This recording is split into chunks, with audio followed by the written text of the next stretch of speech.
Selamat bergabung untuk saudara-saudara yang sudah bergabung. Saya akan bacakan satu firman Tuhan untuk kita semua. Sekali lagi, saya akan bicara tentang di dalam kekristenan, Allah atau Tuhan tidak pernah mengizinkan itu perceraian. Ya, dari Matius pasalnya yang kelima, ayatnya yang ke-31 sampai ayatnya yang ke-32. Jadi ada dua ayat yang akan kita baca pada sore hari ini. Injil Matius pasal 5 ayat 31 dan ayat 32. Tetapi telah difirmankan juga, siapa yang menceraikan istrinya harus memberi surat cerai kepadanya. Tetapi aku berkata kepadamu, setiap orang yang menceraikan istrinya kecuali karena zina, ia menjadikan istrinya berzina. Dan siapa yang kawin dengan perempuan yang diceraikan, ia berbuat zina. Ya, ini firman Tuhan menarik sekali karena ketika Tuhan memberikan hukumnya kepada orang-orang Israel dan orang-orang Kristen yang hari ini menjadi pengikut Kristus, maka hukum yang wajib untuk dipraktekkan salah satunya adalah jangan berzina. Mengapa saudara-saudara?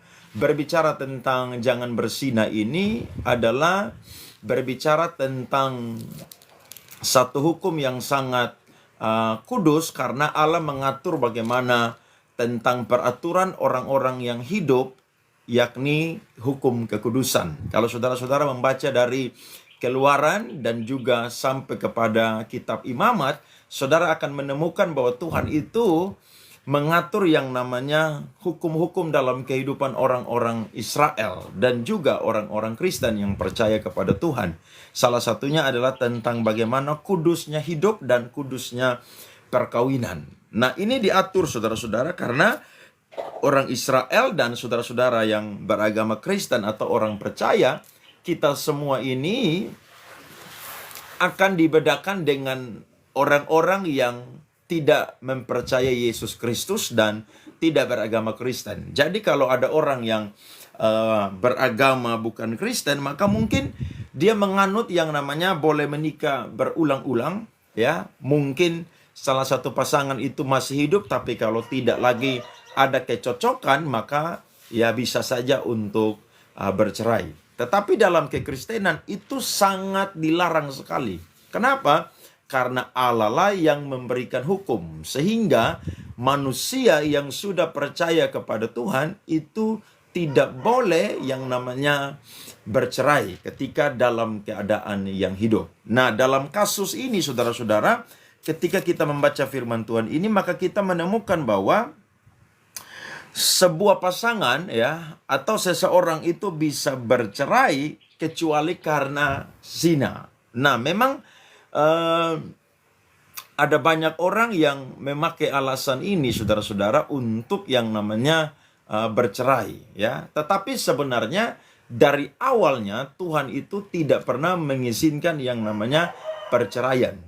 Karena Tuhan yang mengatur di salah satu hukum Dekalog itu saudara-saudara itu menjelaskan bagaimana manusia yang sudah dipersatukan itu tidak boleh dipisahkan kecuali maut saja yang memisahkan. Memang dalam kekristenan atau dalam konsep kekristenan, ketika orang mau menikah maka harus masuk dalam yang namanya konseling pranikah. Karena di dalam konseling pranikah itu akan dijelaskan tentang bagaimana step-step berumah tangga maupun juga tips-tips untuk bisa membuat sebuah hubungan atau rumah tangga itu bisa kekal, bisa abadi karena ada dua orang yang mengikat dalam satu perjanjian, namanya adalah perjanjian perkawinan.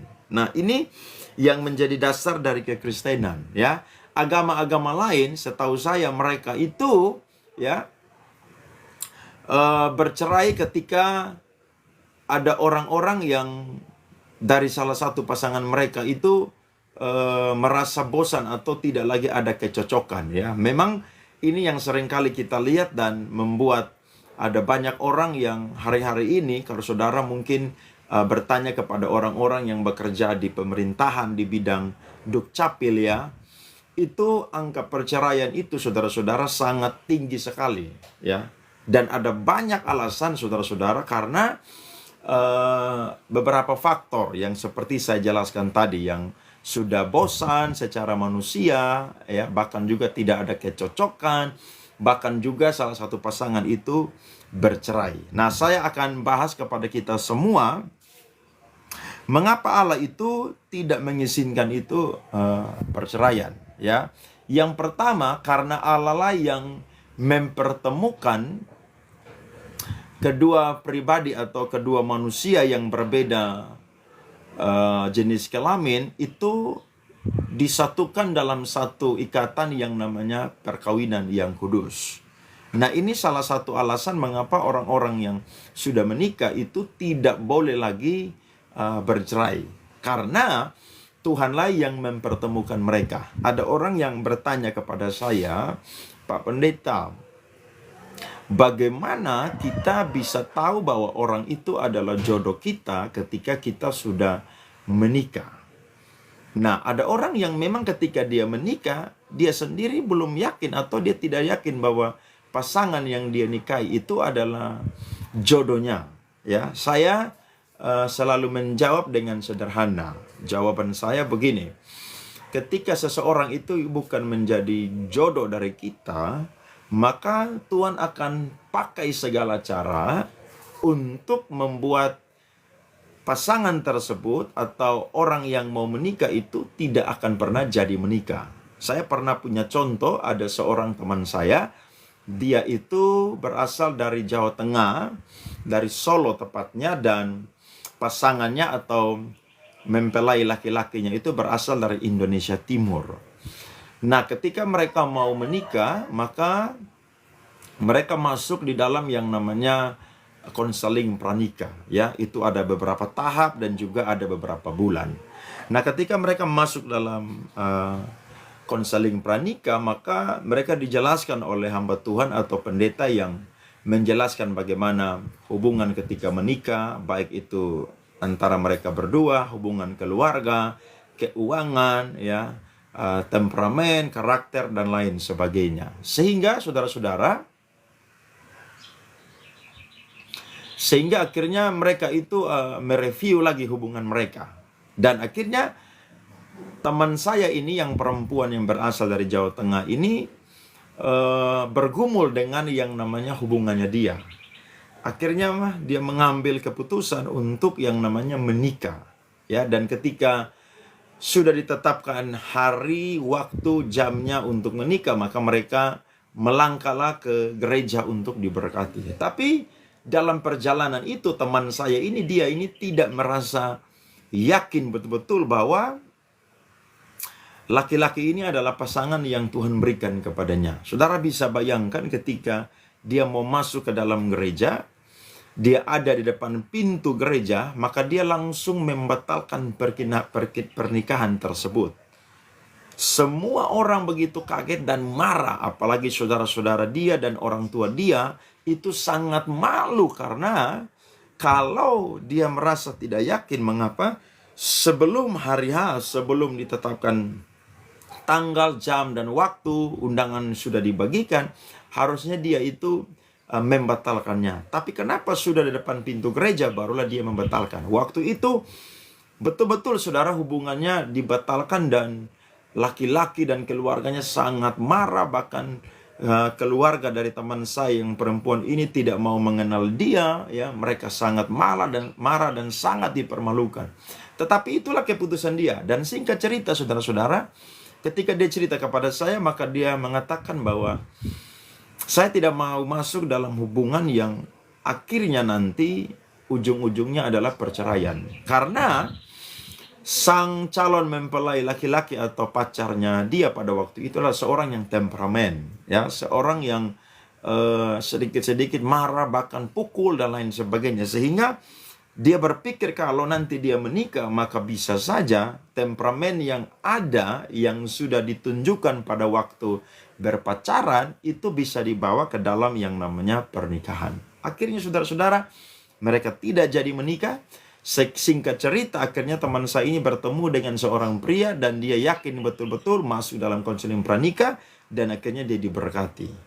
Tahukah saudara, laki-lakinya sampai hari ini waktu saya dengar itu belum menikah ya, belum menikah sama sekali. Mungkin trauma saudara-saudara dengan kejadian tersebut. Tapi dari sini kita belajar bahwa ketika seseorang itu berkata bahwa dia belum yakin pasangannya yang sudah ada bersama dia dalam pernikahan itu bukan jodohnya, itu sesuatu yang salah. Menurut saya itu sesuatu yang salah. Karena kalau sampai seseorang itu menikah dengan kita, maka Tuhanlah yang mempertemukan dan dia adalah jodoh kita. Karena sekali lagi kembali ke topik atau yang saya bahas tadi, kalau dia bukan jodoh kita, maka Tuhan akan pakai segala cara untuk membuat kita itu tidak bisa menikah dengan dia. Itu jawaban saya. Ya, jadi ketika orang sudah menikah, maka dia harus yang namanya berkomitmen ya, menerima pasangannya apa adanya, sekalipun mungkin ketika menikah dia sudah mengetahui kekurangan-kekurangan yang mungkin selama pacaran itu tidak diketahui atau mungkin ditutupi oleh salah satu pasangannya.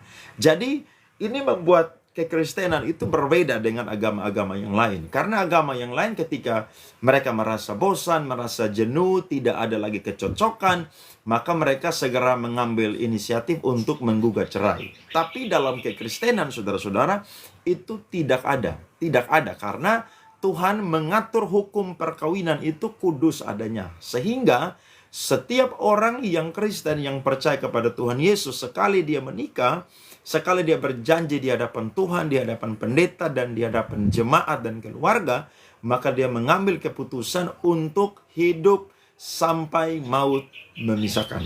Ketika salah satu pasangan mati dulu, baru dia akan mengambil keputusan kalau dia mau untuk bisa menikah lagi. Ya, nah Alkitab memberikan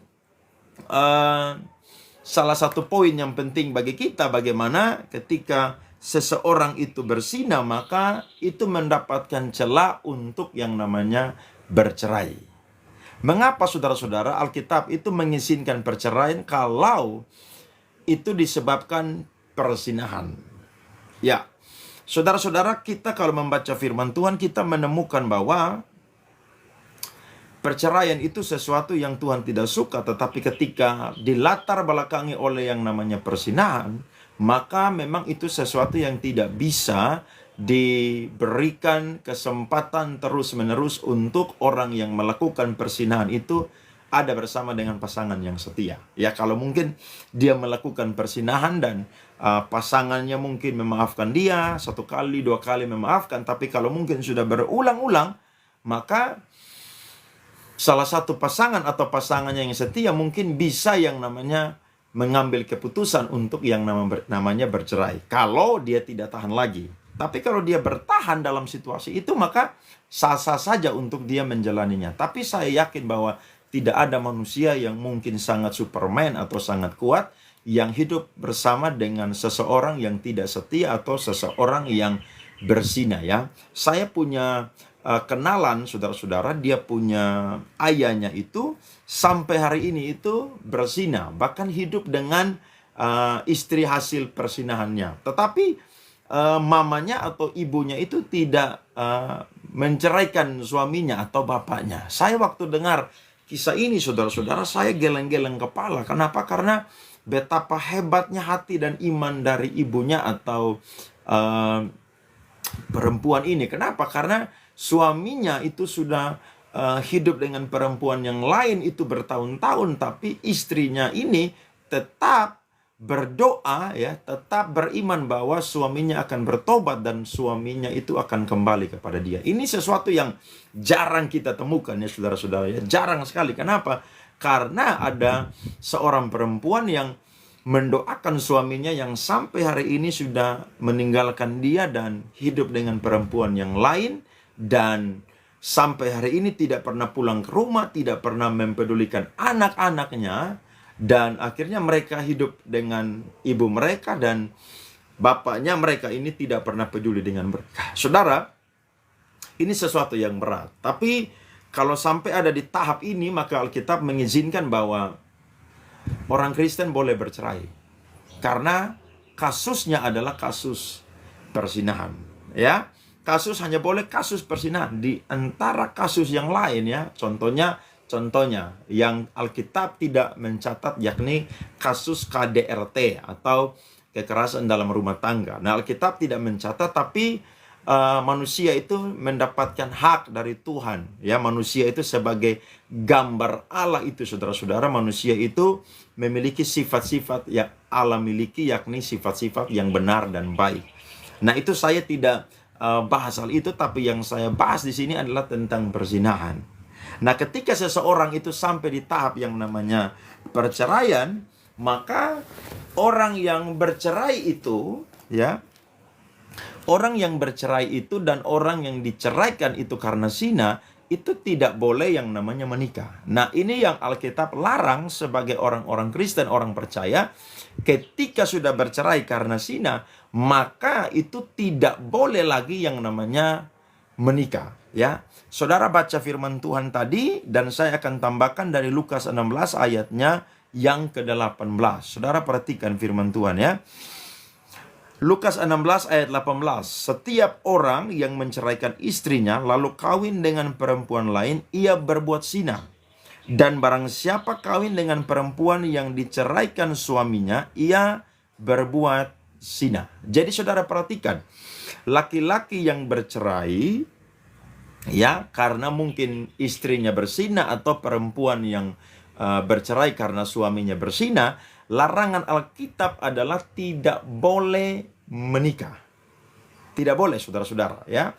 Jadi jelas bahwa kekristenan itu mengatur norma-norma, sehingga ketika ada pasangan yang bercerai ya karena persinahan dan mereka masih hidup, maka kedua orang tersebut itu tidak boleh menikah kembali. Nah, ada yang bertanya bahwa bagaimana kalau mereka itu tidak mampu bertahan bertarak, atau mereka itu tidak mampu untuk hidup sendiri. Ya, menurut saya, saudara-saudara, menurut saya itulah konsekuensi dari sebuah hubungan yang hancur, ya. Kenapa? Karena ketika di situ tidak ada lagi yang namanya kasih dan pengampunan, di situ tidak ada lagi yang namanya pertobatan, maka kedua orang tersebut yang menjalin hubungan, mereka itu memutuskan untuk bercerai. Nah, ketika bercerai maka tidak boleh lagi itu menikah, ya. Jadi kalau ada saudara-saudara yang mendengarkan khotbah ini, dan saudara-saudara yang mungkin sedang memikirkan untuk bercerai, atau saudara yang mungkin sudah bercerai, Alkitab melarang saudara untuk menikah kembali, ya.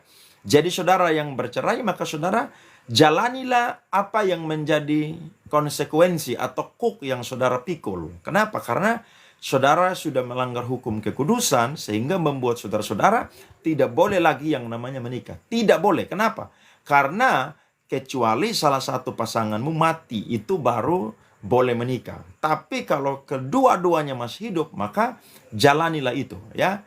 Ini yang membuat orang-orang harus berpikir kembali ketika mau bercerai, ketika mau mengambil keputusan untuk berpisah. Kenapa? Karena ada banyak konsekuensi yang saudara akan terima, ya.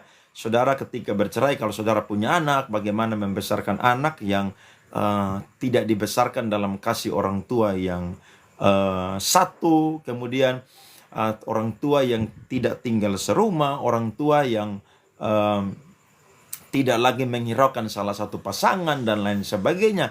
Nah, ini sesuatu yang menjadi kendala atau menjadi beban, sehingga anak-anak yang besar itu adalah anak-anak yang hidup kurang kasih sayang, atau mereka mengalami troublemaker, saudara-saudara. Nah, ini menjadi pergumulan berat, sehingga ketika saudara-saudara itu bercerai, atau ketika saudara-saudara itu mau mengambil keputusan untuk bercerai, maka saudara tolong pertimbangkan kembali.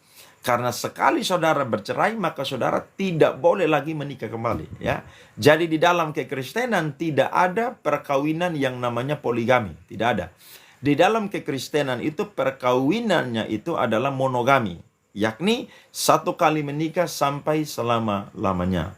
Jadi ini sesuatu yang menjadi ciri khas dari kekristenan, ya. Kekristenan tidak pernah mengajarkan yang namanya menikah berulang-ulang, ya, sekalipun salah satu pasangan itu masih hidup, ya, apalagi berzina, bercerai, itu memakai alasan itu untuk menikah. Alkitab mencatat tidak boleh, saudara-saudara. Saya punya teman, saudara-saudara, dia itu sudah berpisah dengan suaminya kurang lebih 3-4 tahun. Dan dia bertanya kepada saya, dia berkata, "Pak Pendeta, apakah saya boleh membangun hubungan atau menikah lagi?" Maka saya menyampaikan kepada dia dengan jujur sesuai dengan firman Tuhan, bahwa itulah konsekuensi dari ketika kamu menikah dan berpisah dengan pasanganmu. Memang pasangannya yang berzina dan meninggalkan dia. Tapi itulah resiko dari dia yang mau menikah dengan orang yang akhirnya ketahuan karakternya seperti demikian. Jadi saya berkata, kamu tidak boleh menikah, kamu harus bertahan, ya, sampai kapan, sampai di mana.